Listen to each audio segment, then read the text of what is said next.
आज का सेशन हम स्टार्ट करते हैं आयुर्वेदा से। तो आपने आयुर्वेद का नाम दवाई के साथ देखा होगा, हॉस्पिटल्स के साथ देखा होगा, पंचकर्म सेंटर्स के साथ देखा होगा।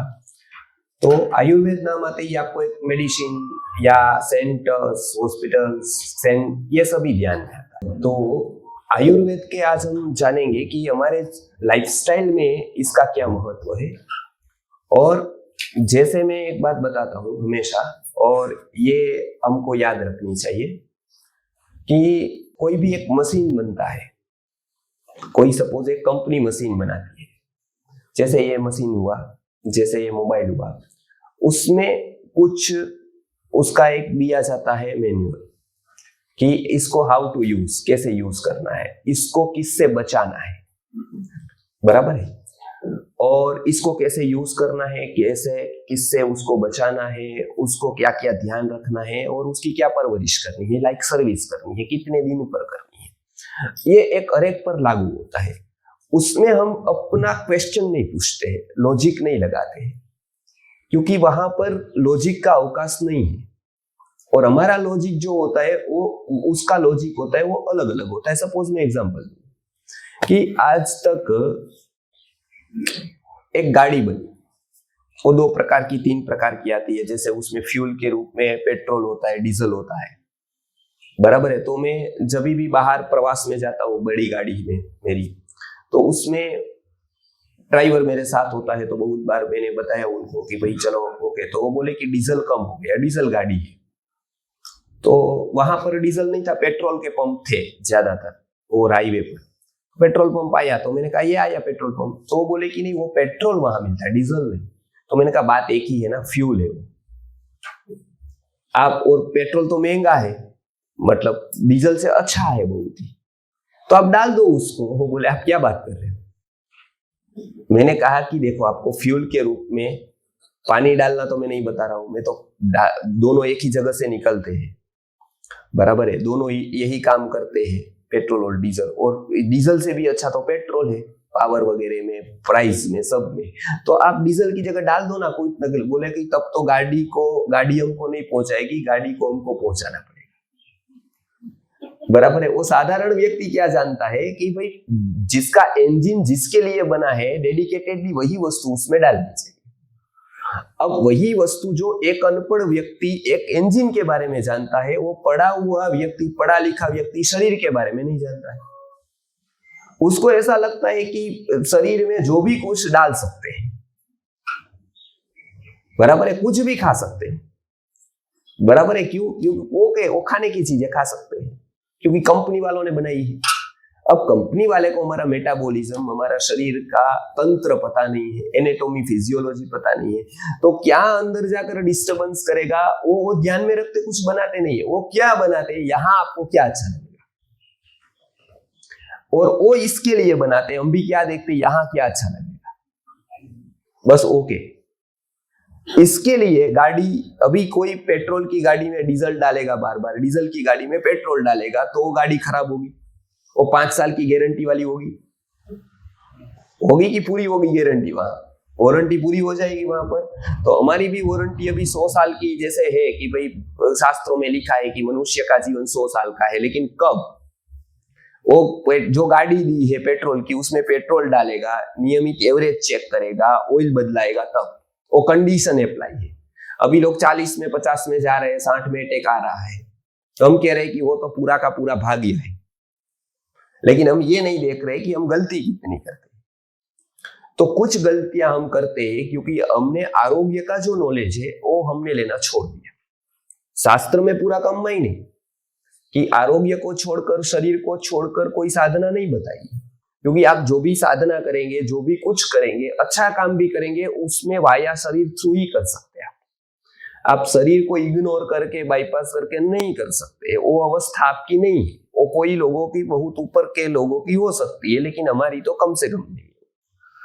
तो इसके लिए आयुर्वेद के कुछ नियम आपको जानने चाहिए। कुछ नियम जानने चाहिए, कुछ शरीर का जो मेटाबॉलिज्म है, शरीर का जो तंत्र है, कार्य करने की जो प्रणाली है, उसको जाननी चाहिए।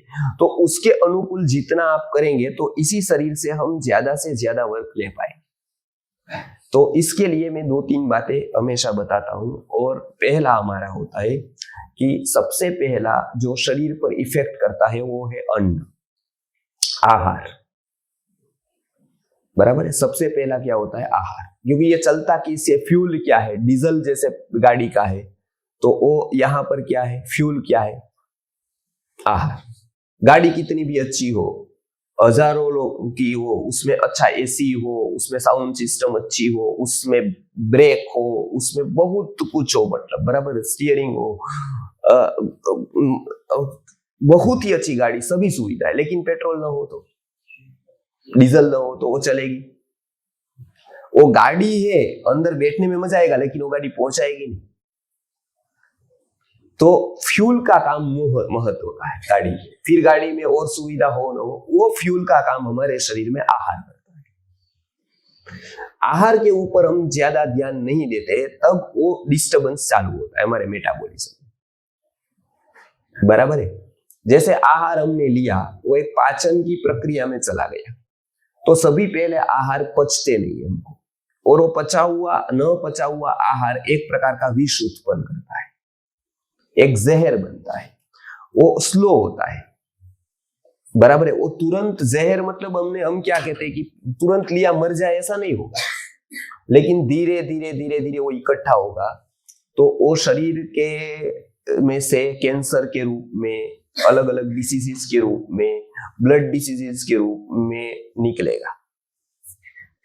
बराबर है।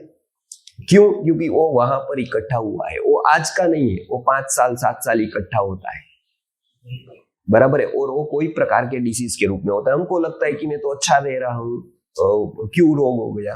तो रोग हो गया क्योंकि हमने 5 7 10 साल पहले गलतियां करी, हमने रूटीन लाइफ ये किया नहीं, तब यंग अवस्था थी, तब कुछ पता नहीं चला, लेकिन वो पता जैसे ही इम्यूनिटी डाउन हुई तो पता चलना चालू हो गया। बराबर। तो ये वस्तुएं बहुत महत्व की है। तो सर्वप्रथम आहार में हमको क्या छोड़ना है? पहला तो सबसे प्रथम हमको विरुद्ध आहार छोड़ना है। बराबर है। वो आपको खास ध्यान रखना है कि ऋषि मुनियों का एक विषय ऐसा रहा कि उन्होंने हरेक द्रव्य का साक्षात्कार किया। देखो, ये रिसर्च से संभव नहीं। कोई आदमी एक नीम पर रिसर्च करे तो जीवन भर में वो नीम के बारे में, उसके गुणों के बारे में उसका एनालिसिस कर सकता है, ज्यादा से ज्यादा 5-10 वनस्पति का कर सकता है। लेकिन ये भारत में जितनी वनस्पतियां है, वो उसी का एनालिसिस संभव ही नहीं, भौतिक रूप से संभव नहीं।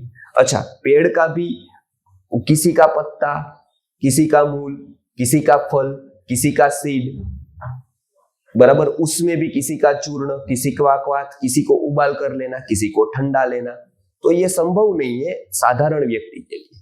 असाधारण प्रतिभा जब होती है, प्रज्ञा उत्पन्न होती है, तब ये वस्तुएं माइक्रो लेवल पर सोची जा सकती है कि कौन सी वनस्पति उपयोगी है, कौन सी नहीं है। ये साक्षात्कार करके उन्होंने एक हमको, भारत वर्ष को एक साइंस दिया आयुर्वेद का, और उसमें मुख्यता से आहार का साइंस दिया, जो वर्ल्ड के पास तब भी नहीं था और अभी भी नहीं। इतना होने के बावजूद भी विरुद्ध आहार का कंसेप्ट नेचुरोपैथी में नहीं है, जिसकी आज ट्रिलियंस ऑफ डॉलर्स में उसका टर्नओवर है नेचुरोपैथी का, लेकिन उसके पास विरुद्ध आहार का कंसेप्ट नहीं है। जो आज पूरी दुनिया नेचुरोपैथी को फॉलो कर रही है, उसमें बहुत बड़ा मिसिंग पॉइंट जो है वो विरुद्ध आहार का है। उसको पता, वो क्या, कोई भी पत्ता ले लो, कोई भी फल खा लो, किसी के साथ किसी का जूस पी लो, लेकिन आयुर्वेद वहां पर बताता है कि नहीं, ऐसा आप नहीं कर सकते। सभी नेचुरल वस्तु भी उपयोगी नहीं, नेचुरल वस्तु की भी साइड इफेक्ट हो सकती है। जहर नेचुरल है, कुदरत ने बनाया है, इसका मतलब यह है कि जहर की कोई साइड इफेक्ट नहीं। जहर नेचुरल होते हुए भी हमारे लिए नहीं। बराबर है। उसी तरह से दो आहार जो खुद अमृत हो सकते हैं, लेकिन वो दोनों का मेलन अमृत नहीं हो सकता है। दो पार्टी वाले लोग अच्छे हो सकते हैं, लेकिन दोनों को आप एक ही जगह पर एक ही मंच में बुलाएंगे तो क्या होगा? आफत आएगी ना आपके ऊपर। वो दोनों अपने अपनी जगह पर सही हो सकते गलत, लेकिन दोनों का साथ में कैसा है प्रेजेंट, वो दोनों को ऐसे ही बुलाएंगे कि दोनों को जम रहा है, बराबर। तो दोनों का ट्यूनिंग बैठेगा तो और लोगों को लाभ मिलेगा, बराबर है। ऐसी तरह से दूध और फ्रूट दोनों अच्छे हैं, बराबर है, लेकिन दोनों साथ में अच्छे नहीं है। उसका जो केमिकल रिएक्शन है वो अच्छा नहीं आएगा, वो स्किन डिसीज होंगे आपको। दूध और फल खाते हैं तो साथ में, फ्रूट और दूध का एक भी फ्रूट के साथ नहीं खाना चाहिए। तो हम जो फ्रूट शेक, मिल्क शेक बनाते हैं, बराबर है, और दूध के साथ उसको किसी भी रूप में फलों को लेते हैं, वो हमको डिसीज करता है। हम कह रहे हैं कि ओके भाई, दूध में पूरे विटामिन से, पूरे मिनरल से, और फ्रूट में भी पूरे पूरे है, दोनों सही है, लेकिन ये दोनों का मेलन गलत है। तो 3 घंटे बीच में रखने हैं दोनों के। एक गया, उसकी गाड़ी चली गई नेता की, फिर दूसरे को बुलाना है। उस तरह से एक बचा, 3 घंटे के बाद दूसरा लेना है। दोनों अच्छे हैं, फल भी अच्छे हैं, दूध भी अच्छा है, लेकिन दोनों साथ में नहीं लेना है। उसको कहते हैं विरुद्ध आहार, बराबर। दोनों का संयोग नहीं करना है, वो विरुद्ध है। दूध के साथ खट्टे फल, कोई भी खट्टी चीज नहीं लेनी, बराबर है, क्योंकि वो विरुद्ध है। खट्टा खाया तो दूध नहीं पीना है, दूध पिया तो खट्टा नहीं खाना है, बराबर है। तो ये खास हमारे फूड में ध्यान। दूसरा, एक आहार में अति गर्म और अति ठंडे पदार्थ इकट्ठे नहीं करने। जैसे बहुत लोग क्या करते पता है, शादी में जाते हैं, तो हमारे यहाँ जो शादी में जाते हैं ना, तो भोजन के लिए, व्यवहार के लिए तो जाते हैं दिखाने के लिए, पैसा वसूल करने के लिए ज्यादा, कि 500 रुपया उसने लिखवाया है, तो अब उसका एक ही होता है कि कैसे वसूल करूं। तो वो खुराक के ऊपर टूट पड़ते हैं, बराबर है, मतलब जो आया वो ले लेते हैं। तो 25 आइटम रखी होती है, तो उसको लगता है 25 से 25 मुझे लेनी है, मतलब थोड़ा थोड़ा भी क्यों ना मैं टेस्ट करूं। तो आइसक्रीम भी खाते हैं, उसी समय चाय आती है तो वो भी पी लेते हैं। तो ठंडी वस्तु और गर्म वस्तु इकट्ठा हुई तो पाचन में बहुत तकलीफ करेगी। तो आयुर्वेद में बताया गया है, वीर्य विरुद्ध अशनम निंदित व्याधि कराना, वो कॉम्प्लिकेटेड डिसीज करे। जैसे ल्यूकोडर्मा होता है, यहां दाग होना, पता है आपको, तो वो ज्यादातर ऐसे विरुद्ध द्रव्यों के संयोग से होता है, और वो मिटाना बहुत कॉम्प्लिकेटेड है। स्त्रियों को हो गया कि उसके बहुत समस्या, पुरुषों को भी है, लेकिन बहनों को खास। तो इसके ऊपर हमने रिसर्च करके कुछ फूड ऐसे हैं जो आप नहीं लेंगे तो आपको स्किन डिसीज, जो भी बहुत बड़ी मात्रा में, मतलब बहुत बड़ा है, वो उसका मुख्य रीजन आपका विरुद्ध आहार है, हमारा विरुद्ध आहार है, जो हमको आहार का नॉलेज नहीं। फिर मात्रा विरुद्ध, हम जितनी मात्रा में हमको भोजन करना चाहिए उससे बहुत ज्यादा कर देते हैं। बार बार खाने की आदत है, नाश्ता करने की आदत है, बरोबर है, और एक खाया कि दूसरा बीच में खाने की आदत है। तो आयुर्वेद का शास्त्र ये कहता है कि आपको जब एक बार भोजन कर लिया, उसके बाद अग्नि पचाने का काम कर रही है, बीच में उसको डिस्टर्ब नहीं करना है। सपोज आपने क्या किया, आपके यहाँ पर आपने भोजन बनाना चालू कर दिया 10 लोगों का, बरोबर है।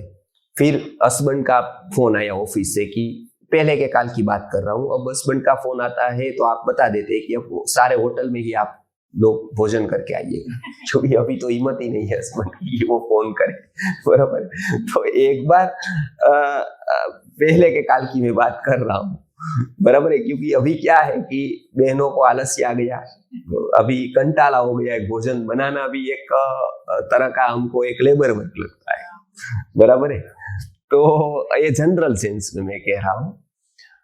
तो उसमें क्या होता है कि बताया कि हम लोग आ रहे हैं, 10 लोगों का सब्जी आपने रख दिया, अब कॉल आया कि और 10 लोग आ रहे हैं, तो अब वो सब्जी आधी हो गई, बराबर। तो आप उसी सब्जी में आलू काट कर 10 लोगों का डालेंगे या अलग से बनाएंगे?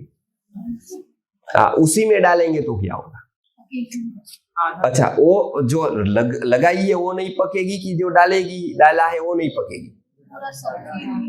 है, दोनों नहीं पकेगी, क्योंकि वो आधी पक गई है। आप जो डाल रहे उसके वो पकने में देर होगी, तो वो जब तक पकेगी तब तक वो खराब हो जाएगी। अब वो खराब होगी तो पूरी खराब हो जाएगी। पाचन में ऐसा होता है कि हमने एक बार फूड कोई भी ले लिया, बराबर, अग्नि उसको पचाने का काम करने लगी, बराबर है, अग्नि अंदर काम कर रही है। आप बाहर जा रहे हो मिलने के लिए, वहां पर गए तो गए, आप अभी नाश्ता तो लेना पड़ेगा आपको, तो आपको लगेगा मैं नहीं लूंगा तो इसको गलत लगेगा, उसको लगा कि मैं आग्रह नहीं करूंगा तो इसको गलत लगेगा। दोनों में भ्रम है। देखो, उसको ऐसा लगता है कि भाई मैं इसको आग्रह नहीं करूंगा तो बाहर जाकर कहेगा कि अभी आपके यहाँ वेवाई के पास मतलब गए थे तो उधर तो आपकी लड़की ने, माता पिता ने पूछा भी नहीं हमको चाय का या नाश्ते का, तो वो लोग ऐसा डर के बहाने आपको आग्रह करते हैं। आपको ऐसा लगता है कि मैं नहीं लूंगा तब तो इसको इतना गलत लग जाएगा कि मैंने बहुत बड़ा क्राइम किया है, तो चलो ले ही लेता हूँ, मुझे भूख नहीं है, शरीर मना कर रहा है। लेकिन हमारा जो एक सिविलाइजेशन के नाम पर जो एक गलत व्यवहार है, आग्रह करने का, कि शरीर मना कर रहा है तो उसको नहीं देना चाहिए। जब मैं उसके शरीर का हित चाहता हूं, मैं भी मना करता हूं तो मुझे नहीं देना चाहिए, और मुझे भूख है तो मुझे बताना चाहिए कि ओके मुझे चाहिए, तो ओके। ये इतनी वस्तुओं में हम इतना आर्टिफिशियल सब खड़ा कर देते हैं, व्यवहार के नाम का, नाश्ता के नाम का, उसका, तो वो क्या होता है, हमने जो भोजन किया है उसके ऊपर दूसरा जाता है, तो पहला भोजन में पचने में तकलीफ होती है अग्नि को, तो वो भी ठीक से नहीं पचता है। ये नाश्ता दिया वो भी नहीं पचेगा, तो आपका गलत किया उसने, वो नाश्ता देकर गलत किया, क्योंकि ये कोई वस्तु नहीं है क समय पर देना। टाइम पर है तो भोजन कराओ, लेकिन वो नहीं कराते क्योंकि उसमें मेहनत लगती है। आप समझ गए, वो नाश्ता बैठे बैठा देना का ठीक है, बाहर से मंगाने का ठीक है। तो इसके लिए आयुर्वेद में बताया, कोई भी आपने भोजन किया, नाश्ता किया, कुछ भी किया, पहला नियम लागू हो जाएगा, 3.5 घंटे तक आपको फिर कुछ नहीं खाना है, बराबर है, नहीं तो अग्नि डिस्टर्ब होगी उसमें, बराबर है, नहीं तो वो डिस्टर्ब होगी अग्नि आपकी अंदर की। बीच में कुछ नहीं खाना है तो अग्नि को टाइम मिलेगा वो पचाने का, और वो पचा नहीं तो उसको कहते हैं अध्यशन। और यदि वो हुआ तो भी जो हमारे वेट की समस्या बढ़ रही है वो इसके लिए, क्योंकि पहला पचा नहीं है, दूसरा ले लिया, स्टॉक ही है, क्लियर ही नहीं होता है। ये तो मार्च एंडिंग में क्लियर होते हैं, सीए करते हैं सब लोग, बराबर, ये क्लियर ही नहीं होता है। तो वो कब क्लियर होगा, जब कैंसर होगा, डायबिटीज होगी, ब्लड प्रेशर होगा और आपको एडमिट करना पड़ेगा, तब आप फ्रूट जूस पर रहोगे। तो स्टॉक इतना हो गया कि वो क्लियर करने के लिए बीमारी को लाना पड़ा, वो बीमारी आई और उस समय हुआ। ऐसा क्यों करना है? हम हैरान होते हैं, घर वाले, परिवार वाले हैरान होते हैं, और वहां जाते हैं तो पूरा डिस्टर्ब हो जाता है। आप जो भक्ति कर रहे हैं, जप कर रहे हैं, जो भी कुछ कर रहे हैं, वो भी डिस्टर्ब होता है, और वो सिस्टम में आने में फिर 2, 3, 4 महीने चले जाते हैं, क्योंकि आपका मन ही स्वस्थ नहीं रहेगा यदि आपका शरीर स्वस्थ नहीं। आप कितना भी कर लो, ये संभव ही नहीं है, क्योंकि ये कुदरती रूप से ऐसा रखा ही नहीं है, शरीर का और मन का तंत्र अलग अलग रखा ही नहीं है। लोग हमको बताते हैं कि हम हमारा काम करते हैं, शरीर अपना काम करते हैं, ऐसा कभी होता है क्या? शरीर में आपको पेन यहां पर है, मेरा प्रवचन कितना भी अच्छा हो, बराबर है, आपको दांत में दर्द है मानो, बराबर है, तो आपको प्रवचन याद आएगा, मैं याद आऊंगा, या डेंटिस्ट याद आएगा? सबसे पहली अपॉइंटमेंट किसकी फिक्स होगी? डेंटिस्ट की होगी ना। बराबर, गोविंद प्रभु कहते हैं कि मेहुल भाई साल में एक ही बार टाइम देते हैं या 2 बार ही आते हैं, तो गोविंद प्रभु जी के बताने के बावजूद भी आप डेंटिस्ट की अपॉइंटमेंट फाइनल करेंगे कि चलो 10 साल में भी क्यों एक बार ना आता हो, लेकिन अभी डेंटिस्ट की मुझे जरूरत है, वो रोज बैठता है तो भी, बराबर है। क्यों? क्योंकि आपकी चेतना है वो पूरी दांतों पर लग गई। दांत किसी को याद आया? अभी आपने दांत याद किया, ऐसा आप हाथ ऊपर करोगे तो मैं बताऊंगा आपको दांत में दर्द होगा। शरीर का वो अंग ही हमको याद आता है जिसमें दर्द होता है, और जब आप शरीर के एक एक अंग को स्वस्थ करते जाते हो, वो अंग से चेतना आपकी ऊपर उठ जाती है। एक्चुअली भक्ति का कंसेप्ट ये है शरीर से ऊपर उठ जाना। शरीर आपको याद ही ना आए। कब याद नहीं आएगा? वो रोगी रहेगा तब या निरोगी रहेगा तब?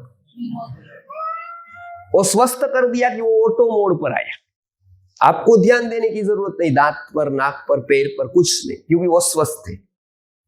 यदि बीमार है तब आप कितना भी कर लो, जप कर लो, ध्यान लगा लो, शिविर कर लो, कुछ भी कर लो, लेकिन जब तक वो स्वस्थ नहीं है तब तक कोई उपाय नहीं है आप ऊपर का सोच सके, क्योंकि आपका ध्यान, आपका मन, आपकी चेतना वहीं पर केंद्रित, वहीं पर कॉन्सेंट्रेट रहेगी। तो आयुर्वेद का ये नियम कहता है, पहला संयमित आहार का, भगवत गीता में भी संयम का महत्व बताया है। तो संयम का मतलब ये है कि एक फूड आपने लिया, आहार संयम पहला है, रसे जीते जितम सर्वम। तो आहार संयम में पहला फूड आपने ले लिया, दूसरा 3 घंटे तक, 3.5 घंटे तक कुछ दूसरा नहीं लेना है पानी के अलावा, जूस भी नहीं, नाश्ता भी नहीं, कुछ खाने का भी नहीं, पीपर चॉकलेट भी नहीं, बिस्किट भी नहीं, कुछ भी नहीं, क्योंकि आहार द्रव्य कोई भी गया कि डिस्टर्ब करेगा, और वो आदत ही अच्छी नहीं है कि बार बार खाने की। और असंयमित जीवन का लक्षण है, कुछ भी चबाते रहना पशु की तरह। तो ये एक महत्व का है कि खास एक आहार लिया, 3 घंटे कुछ नहीं लेना है। दूसरा, एक इंगित में करता हूं, आपको जब प्रश्न आ जाए कि मैं भोजन करूं या न करूं, तब दूसरा विकल्प पसंद करना है, नहीं करना है। अब सपोज कभी ऐसा लगे कि मैं करूं या ना करूं, तो सेकेंड ऑप्शन पसंद करो, बराबर है। तो ये एक तो क्या होगा, क्योंकि अग्नि पूरी तैयार नहीं है पचाने को, फिर आपके दोस्त या वो बोलते थोड़ा खा लो, शक्ति आ जाएगी, वीकनेस आ जाएगी पूरी, बराबर। तो फिर हम कहते चलो खा लेते हैं, क्योंकि फिर तो पचाना अग्नि को है, उसको नहीं। अंदर पचाने का काम वो नहीं करेगा, आप वो खिला देगा आपको 100 रुपया देकर, 200 रुपया देकर, महंगा आपको पड़ेगा वो। उससे अच्छा है वो 200 वो ले जाए, वो खा ले, वो सस्ता है, वो खिलाए वो महंगा है। आप समझ गए? जो क्राइम वो खिला कर करते हैं पार्टी में रात को 10 बजे की, तो वो आपको महंगा पड़ेगा। जाना आना नहीं, अंदर जो फूड गया ना, उसका पॉइजन आपको गर्भाशय के ऊपर, सेंसिटिव पार्ट के ऊपर, आरोग्य के ऊपर, किडनी के ऊपर, लीवर के ऊपर, वो बहुत जगह पर इफेक्ट है। कहीं कहीं कहीं कहीं पर इफेक्ट है, वो आज पता नहीं चलेगी, वो 5 साल बाद आपको पता चलेगी। तो इसके लिए पहला नियम ये हो गया फूड का कि एक बार फूड खाया कि दूसरी बार नहीं। भोजन भूख लगने पर ही करना है, बराबर है। जीर्णे अश्नीयात आयुर्वेद का सूत्र है, क्या है? जीर्णे अश्नीयात, पहले का भोजन पच गया उसके बाद ही भोजन करना है। पच गया कैसे पता चलेगा? तो पच गया तब पता चलेगा जब हमको बराबर भूख लग जाएगी, जब हम हल्कापन महसूस करेंगे, बराबर, तब हमको लगेगा कि पहले का भोजन पच गया है, अब भोजन लेना है। लेने का टाइम आ गया, कितना लेना है? तो आपकी भूख है उससे आधा, बराबर है, आधा भोजन लेना है भूख से। मतलब आपको क्या है पता है, आपको जब भी मैं कहूं कि आपको भोजन करना है, तब आप भोजन करने के लिए रेडी होने चाहिए। उतनी भूख आपके शरीर में हर समय होनी चाहिए, तो आप बीमार नहीं हो। अभी कभी कभी क्या होता है कि हमने एक बार कर लिया ना, तो दूसरी बार भूख ही नहीं लगती, मतलब ओवर हम खा लेते, 2 टाइम का खा लेते, तो शाम को भूख ही नहीं लगती है। शाम को भूख नहीं लगती, उसका मतलब आपने खाने था उससे डबल खाया, तो 2 टाइम का खा लिया, तो अब भूख नहीं लगेगी। खाना कितना है? आधा है, 50%। खा कितना पर लेते हैं? 200%। 100 अभी का और 100, खास उपवास में ऐसा होता है। उपवास में लोग क्या करते हैं पता है? 10वीं होती है तो वो कहते, वो माइंडसेट होता है कि कल एकादशी, तो आज ज्यादा बोलेगा, बराबर है, क्योंकि कल फिर पूरा दिन भोजन नहीं करना है। मतलब माइंड में वही होता है कि कल एकादशी है, कल एकादशी है, कल एकादशी है, तो क्या करते हैं? आज ज्यादा भोजन कर लेते हैं, दुगना, बराबर है। फिर दूसरे दिन द्वादशी आती है, तो उस दिन भी पूरा, क्योंकि कल उपवास था, तो अभी क्या है? एडजस्टमेंट होता है, पूरा उपवास नहीं होता है।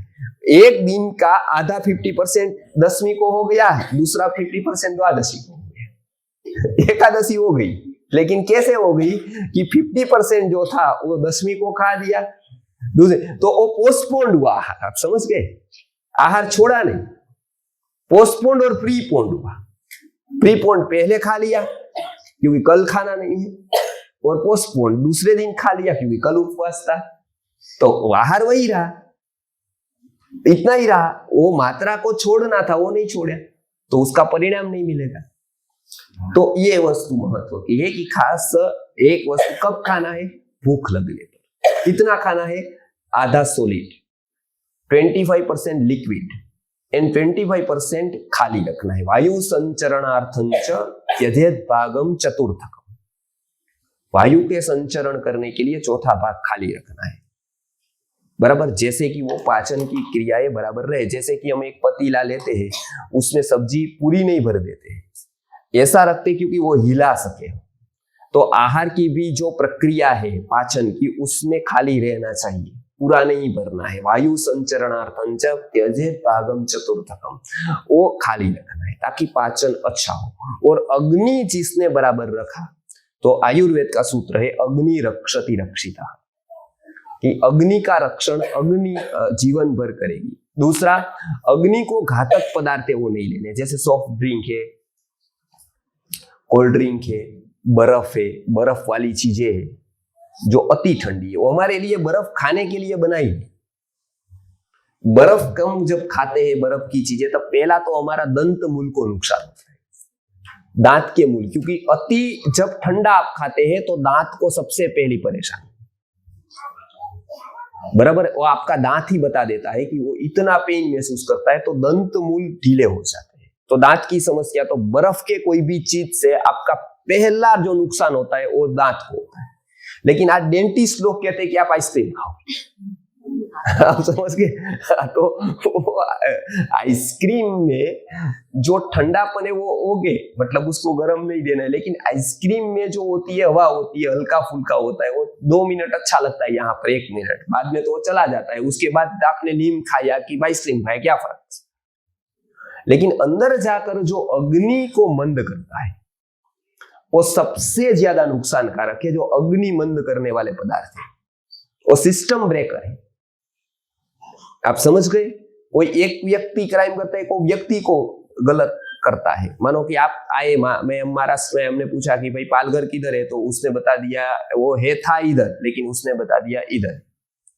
तो वो क्या हुआ, व्यक्ति चीट हुआ, तो हमारा पूरा धक्का हुआ। वहां हम भी 20 किलोमीटर जाकर इधर आ गए, बराबर है।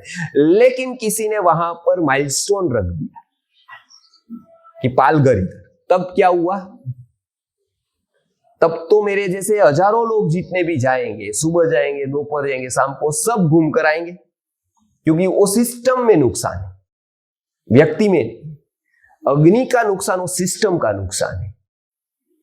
अग्नि यदि मंद हो गई, अभी मैं देख रहा हूं कि भाई कोल्ड ड्रिंक, सॉफ्ट ड्रिंक और बर्फ से बने पदार्थ वो लोग ले रहे हैं।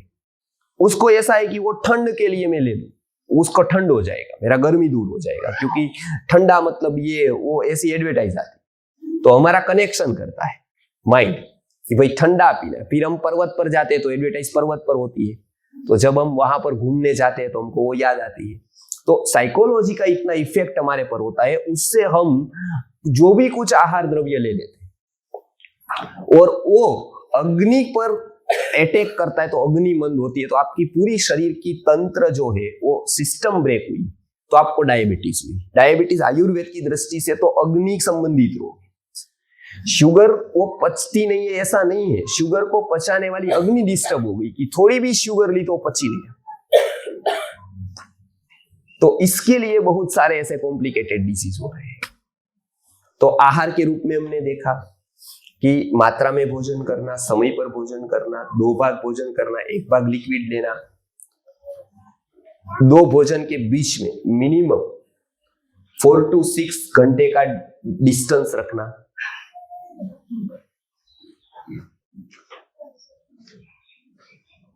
विरुद्ध आहार अलग अलग प्रकार के कहे हैं वो न लेना, बच्चों के आहार के ऊपर नॉलेज लेना। जो हम दे रहे हैं सभी जरूरी नहीं है बच्चों को दे, बच्चों का आहार थोड़ा अलग से मैं सत्र लूंगा तब बात करूंगा। उसके ऊपर हमारा है। आप वृद्ध हो गए हैं तो आपका आहार अलग प्रकार का होना चाहिए। आपको तब वो नहीं खाना है जो जवान खा रहे हैं, क्योंकि उसकी अग्नि अलग है, उसकी पाचन क्षमता अलग है, आपकी अलग है। अभी वृद्ध लोग भी क्या है कि संयम नहीं रखते हैं। अभी हमारे वृद्धाश्रमों को भी जरूरत है, आश्रमों को भी जरूरत है आहार के ज्ञान देने की, क्योंकि बहुत कम उपाय, दया तो बहुत करते हैं लेकिन वो समझ के साथ हमारा उपकार नहीं होता है। आप किसी के ऊपर उपकार करते हो संस्था खोलकर, तो आपके पास वो समझ होनी चाहिए। उपकार करना काफी नहीं, उसका ज्ञान पूर्वक, नॉलेज पूर्वक उसका उपकार करना जरूरी। मैं एक हमेशा उदाहरण देता हूं, ज्ञान के बिना का उपकार कोई अर्थ का नहीं। राजकोट में गर्मी बहुत है। 2 साल पहले वहां पर लोग मजदूरी करते थे। एक व्यक्ति ने वहां पर, वो गर्मी हो जाती थी, पसीना बहुत निकलता था, तो एक व्यक्ति ने प्याव लगाई वहां पर, बराबर। प्याव पता है आपको? हाँ, तो प्याव लगाई तो पूरे के पूरे जो ठंड केरबिया होते वो फोन करके बता दिया मैनेजर को कि आप लगा दो, 15-20 लगा दिए। तो मजदूर सारे वहां पर जो पानी था वो डंकी वहीं पर थी, वो छोड़कर ठंडा पानी पीने इधर आ जाए। तो लगा दिया, तो पूरी जो बिल्डिंगें बन रही है पूरे मजदूर यहाँ आ गए, आकर वो पानी पिया। अभी उसमें से हमने कैंप, हमारे पास चिकित्सालय है वहां पर 2 साल पहले आए, 20 से 25 मजदूरों को अस्थमा की बीमारी हुई। अब एक ही एरिया में, और अस्थमा की बीमारी, इस ऋतु में अस्थमा नहीं होता है, गर्मियों में, इस ऋतु में अस्थमा हो गया उनको। तो हमको आश्चर्य लगा कि भाई ये एक ही एरिया के लोग हैं और ये 25 लोग हैं और ये काम जो कर रहे हैं वो बताए। तो हमारा पहला नियम ये है कि सर्वेषाम एव रोगाणाम निदानम परिवर्जन। या जब तक आप गलत को नहीं छोड़ोगे तब तक आप जो सही कर रहे हो उसका कोई अर्थ नहीं। आप समझ गए ना? वैल्यू एड का तब तक कोई अर्थ नहीं रहता है, दवाई का तब तक कोई अर्थ नहीं रहता है जब तक आप अपथ्य का परित्याग नहीं करते।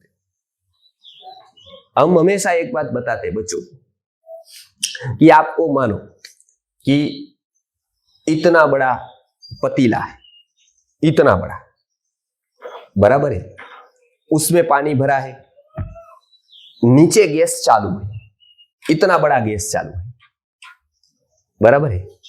बड़ा पतीला है, नीचे गैस चालू है, पानी गरम गरम गरम हो रहा है, आधा भरा है, आधा पतीला खाली है, बराबर है। गरम गरम गरम पानी है, गैस चालू है, आधा पतीला भरा है।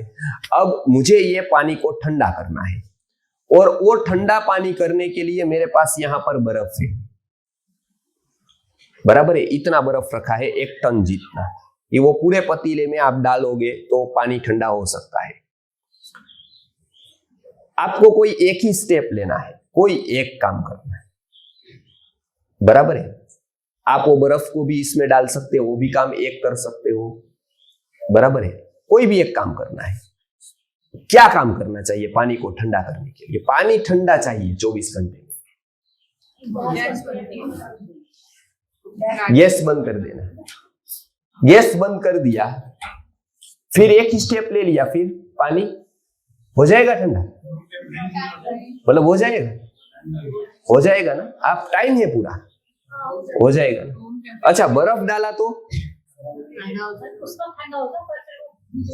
यस, तो गैस मतलब कारण हाजिर है। कारण होने पर आप कुछ भी करोगे तो उसका कोई मतलब रहा? गैस चालू है तो आयुर्वेद बताता है जो गैस है ना वो आपका पथ्यापथ्य है, आहार है, आहार दिया है, और जो बर्फ है ना वो दवाई है। तो लोग कहते हैं कि हम आपकी परहेजी का पालन नहीं करेंगे, आपका वो जो रूटीन फॉलो नहीं करेंगे, लेकिन दवाई लेंगे। तो वो बर्फ डालने को तैयार है, गैस बंद करने को तैयार नहीं। तो होगा पानी में कोई अंतर? नहीं होगा ना। तो आयुर्वेद क्या कहता है कि आपका जो पथ्यापथ्य है, पहले जो आपको छोड़ना है वो पहले छोड़ना है, पहले गैस बंद करना है, फिर दवाई की जरूरत ही नहीं है। क्योंकि शरीर का स्वभाव कैसा है, पानी का स्वभाव ठंडा होना है, शरीर का स्वभाव हील होना है, स्वस्थ होना है। कुदरत ने शरीर को पेनलेस दिया है, कोई पेन स्वाभाविक नहीं है, अस्वाभाविक है तब पेन है। नहीं तो आप स्वस्थ है तब पूरा का पूरा शरीर आपका ऐसा ही रहेगा। हाँ, कोई गड़बड़ हम खड़ी करते हैं तब उसमें पेन होता है। सिर दुखना स्वाभाविक नहीं है, वो तो नेचुरल है कि वो रहे, लेकिन हम कुछ ऐसा कर देते हैं, धूप में ही निकल जाते हैं, डांस ही कर देते हैं, क्रिकेट ही खेलने लग जाते हैं 12 बजे, तो सिर दुखना हो गया है पूरा, और फिर चला सालों साल। कोई अपथ्य जब हम करते हैं तब बॉडी का तंत्र का ऊपर पूरी सिस्टम ब्रेक होती है और उसके कारण कोई एक रोग आता है, बाकी शरीर का स्वभाव रोगी का नहीं। अब समझ गए? तो क्या हुआ, वो 25 लोग वहां पर गए, बराबर है, वो देखा मैंने, तो मैंने उनको देखा कि पहले क्या क्या आप करते हो, सुबह क्या करते हो, दोपहर, क्योंकि मुझे ज्यादा इंटरेस्ट उसमें होता है कि मैं 2-3 बातें उसको छुड़ा दूं। मुझे देने का तो बहुत कम होता है, छुड़ाना ही ज्यादा होता है, बराबर है ये की, क्योंकि उससे ही रिजल्ट मिल जाता है।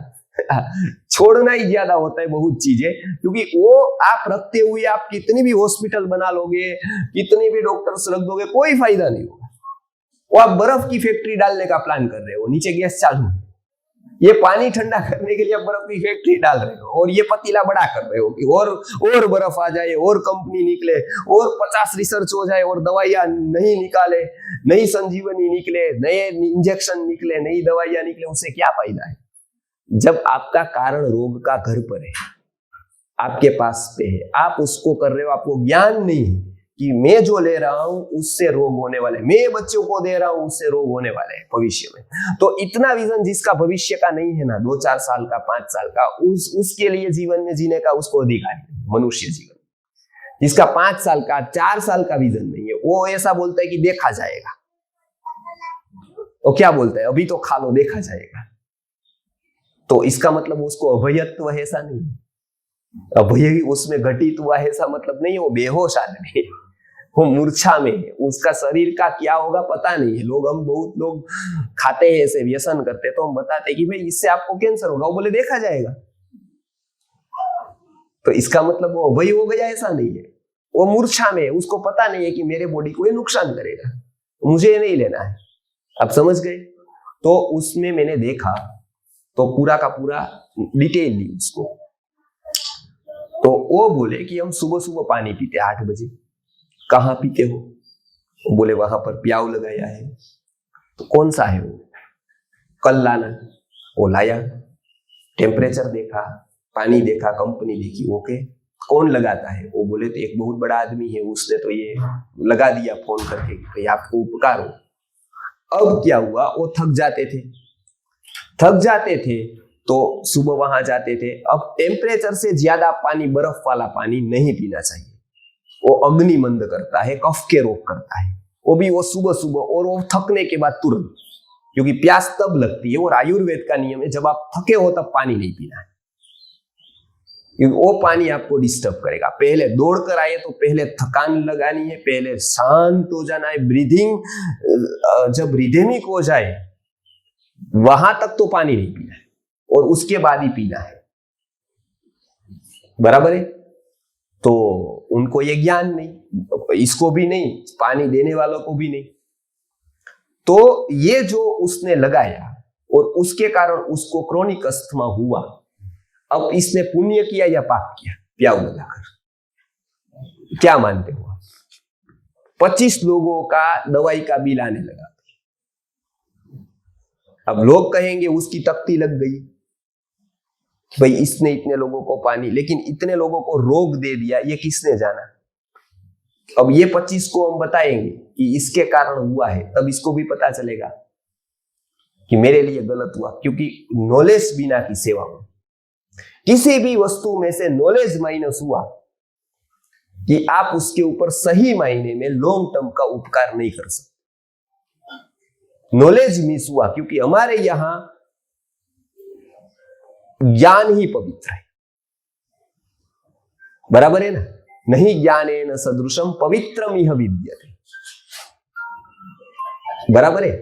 नॉलेज मिस हुआ कि ये होने वाला है, क्योंकि वहां पर मिसिंग नॉलेज है। उसका भाव गलत नहीं, उसका अच्छा है, इंटेंशन अच्छा है उसका कि उसको उपकार करना है, लेकिन उसके पास जो उपकार करने के लिए जो नॉलेज चाहिए, पानी का, उसकी लाइफस्टाइल का, और उसके बाद जो ये सिस्टम हो, उसके पास नहीं।